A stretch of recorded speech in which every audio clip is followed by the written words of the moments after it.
अनाथ बेटा। रूपा और शेखर सरिता विहार में रहते हैं। वो अपनी जिंदगी में बेहद खुश होते हैं। दोनों का शौर्य नाम का एक बेटा भी होता है, जिस पर दोनों ही अपनी जान छिड़कते हैं। शेखर, अब तो आप शौर्य को अपनी गोद से नीचे उतार दीजिए, उसके सोने का टाइम हो रहा है। नहीं रूपा, इसे मेरे पास ही रहने दो प्लीज। मैं थोड़ी देर में इसे बिस्तर में सुला दूंगा।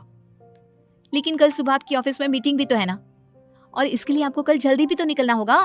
जाइए, आप भी जाकर सो जाइए। क्या यार, अभी तो मेरी गोद में आया था मेरा बेटा और तुम उसे लेकर जा रही हो। बाद में कर लेना अपने बेटे से प्यार, अभी जाकर सो जाइए। रूपा शेखर से शौर्य को ले रही होती है कि तभी शौर्य रोने लगता है। शौर्य को रोता देखकर रूपा उसे फिर से शेखर को थमा देती है।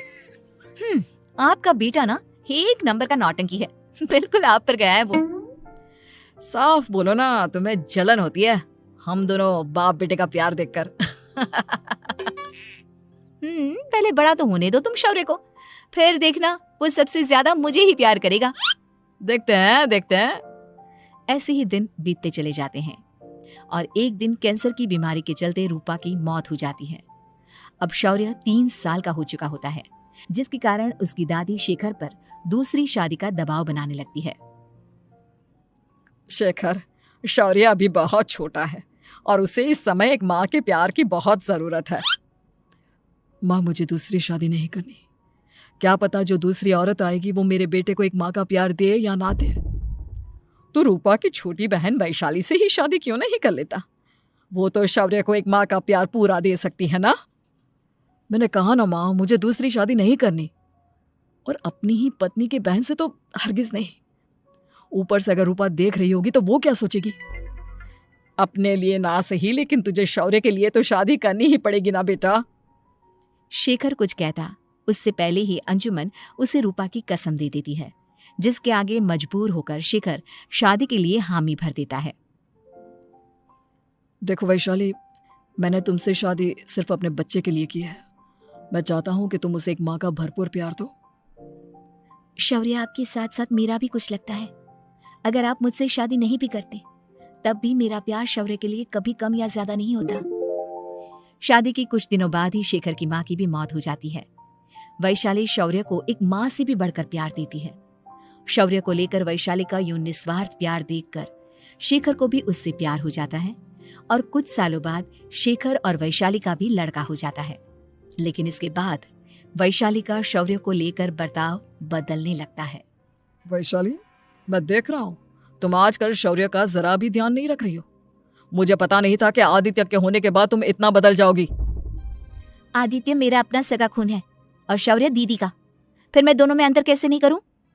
माँ भले ही दोनों के अलग अलग है, लेकिन पिता तो एक है ना।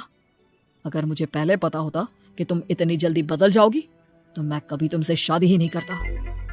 हाँ, तो किसने कहा था आपसे मुझसे शादी करने के लिए? मैं थोड़ी ना आई थी आपके पास, आपकी माँ ही आई थी मेरे घर आपका रिश्ता लेकर। वैशाली, मुझे तुमसे ऐसी उम्मीद नहीं थी। गुस्से में शेखर अपना पैर पटकता हुआ शौर्य को वहां से लेकर चला जाता है। पापा, मम्मा मुझसे प्यार क्यों नहीं करती? क्या मैं उनका सगा बेटा नहीं हूँ इसलिए मुझसे प्यार नहीं करती? मम्मा नहीं करती तो क्या हुआ बेटा, पापा तो करते हैं ना आपसे प्यार। कुछ दिनों के बाद, आज तुझे खाना पीना कुछ नहीं मिलेगा, चल चुपचाप से अपने रूम में जाकर सो जा। माँ, अब भाई को खाना क्यों नहीं दे रही हो? बेटा तू आराम से खाना खा, इस नालायक की चिंता मत कर। एक दिन खाना नहीं खाएगा तो मर नहीं जाएगा ये। अगर भैया नहीं खाएंगे तो मैं भी नहीं खाऊंगा। तू अपने भाई का भक्त क्यों बन रहा है? ये तेरा सौतेला भाई है, सगा नहीं जो तू लक्ष्मण बन रहा है। माँ, आपको इतना भी नहीं मालूम? श्री राम और लक्ष्मण सगे भाई नहीं थे। श्री राम माता कौशल्या और लक्ष्मण माता सुमित्रा की कोख से जन्मे थे। दोनों के सिर्फ पिता एक थे, लेकिन माँ अलग थी। मुझे ज्यादा ज्ञान देने की जरूरत नहीं है, ये सतयुग और त्रेता युग नहीं है, समझे? आया बड़ा भाई का चमचा। इतना कहकर वैशाली वहां से चली जाती है, जिसके कुछ टाइम बाद शेखर वहां आता है और आदित्य उसे सारी बात बताता है। मुझे माफ कर दो शौर्य, तुम्हारी माँ के जाने के बाद मुझे दूसरी शादी का फैसला करना ही नहीं चाहिए था। अगर मैं दूसरी शादी नहीं करता तो शायद आज तुम्हारी ये हालत ना होती। नहीं पापा, अगर आप शादी नहीं करते तो मुझे आदित्य जैसा छोटा भाई कभी नहीं मिलता। थैंक यू मुझे इतना अच्छा भाई देने के लिए। तुम दोनों हमेशा ऐसे ही साथ रहना, फिर कोई भी तुम दोनों का कुछ नहीं बिगाड़ पाएगा। चलो मैं तुम दोनों को आइसक्रीम खिला कर लाता हूँ, बहुत भूख लग रही है ना। शिखर शौर्य और आदित्य को आइसक्रीम दिलाने लेकर जाता है। वो दोनों को पार्क में खड़ा करके आइसक्रीम लेने जा ही रहा होता है, तभी तेज रफ्तार से आती हुई एक गाड़ी उसे कुचल देती है और उसी पल शेखर की मौत हो जाती है, जिसके बाद शौर्य की जिंदगी नर्क से भी बदतर हो जाती है। सुन रहे चिरकुट, इस घर के किसी भी सामान को मेरी मर्जी के बगैर हाथ मत लगाना।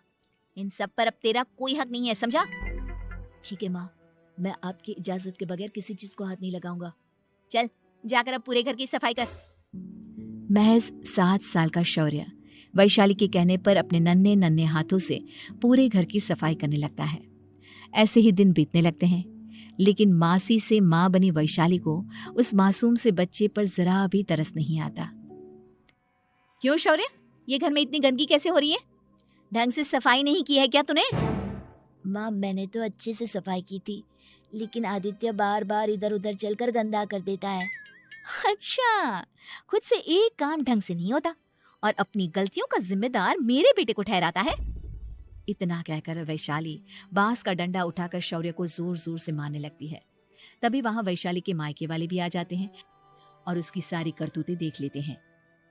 माँ मैं ऐसा क्या करूं जिससे आप मुझे भी आदित्य के जितना प्यार करोगी? बोलिए ना माँ, मेरे क्या करने से आपके अंदर मेरे लिए ममता जागेगी? वैशाली शौर्य की एक नहीं सुनती, उसके ऊपर डंडे बरसाती जाती है। हद पार होते देख वैशाली की माँ उसका हाथ पकड़ती है और जोर से उसे थप्पड़ मारती है। यही सब करने के लिए तूने दामाद जी से शादी की थी? हमने सपने में भी तुझसे ऐसी हरकत की उम्मीद नहीं की थी। तू माँ नहीं, माँ के नाम पर एक धब्बा है। बस कीजिए माँ, आदित्य की इस दुनिया में आने से पहले मैंने इसे बहुत प्यार किया था, लेकिन अब जब मेरी खुद की औलाद है तो मैं किसी और के बच्चे से प्यार क्यों करूं?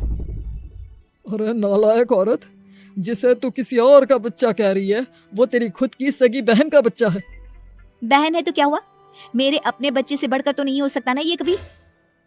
अगर यही बात थी तो तू हमें पहले बता देती, हम शौर्य को अपने साथ ले जाते। उसे इस तरह प्रताड़ित करने की क्या जरूरत थी? अगर आपको लेकर जाना है ना तो ले जाइए इसे, मैं नहीं रोकूंगी। नहीं माँ, मुझे कहीं नहीं जाना, मुझे आपके साथ ही रहना है। मैं तेरी कोई माँ बाबा नहीं हूँ, तेरी माँ मर चुकी है, समझा? अब निकल जा मेरे घर से। माँ अब बहुत गंदी हो, मुझे भी नहीं रहना आपके साथ, मैं भी भाई के साथ ही जाऊंगा। अरे तू क्यों जाएगा, तू तो मेरा सगा बेटा है, जाने दे इसे। हम यहाँ ऐश से रहेंगे, तुम्हारे पापा बहुत सारी जमीन जायदाद छोड़ गए हैं तुम्हारे लिए। नहीं माँ, मुझे भाई के साथ जाना है। आप अच्छी नहीं हो, आप बहुत बुरी हो, आप भाई को बहुत परेशान करती हो। देख वैशाली, तुझसे ज्यादा समझ तो इस मासूम बच्चे में है। ये तेरे बुरे कर्मों का ही नतीजा है जो आज तेरी सगी औलाद खुद से तुझे ठुकरा रही है। आदित्य, तुझे इस शौर्य ने भड़काया है ना मेरे खिलाफ? नहीं माँ, मुझे किसी ने भड़काया नहीं, पर मैं सब देखता हूँ, सब समझता हूँ। भाई बहुत अच्छा है, वो आपकी जैसा नहीं है। चलिए नानी। इतना कहकर वैशाली के मायके वाले आदित्य और शौर्य को अपने साथ ले जाते हैं और इस तरह वैशाली बड़े से घर में अकेली पड़ जाती है। 2 बेटों के होते हुए भी आज उसे माँ कहकर बुलाने वाला कोई नहीं होता।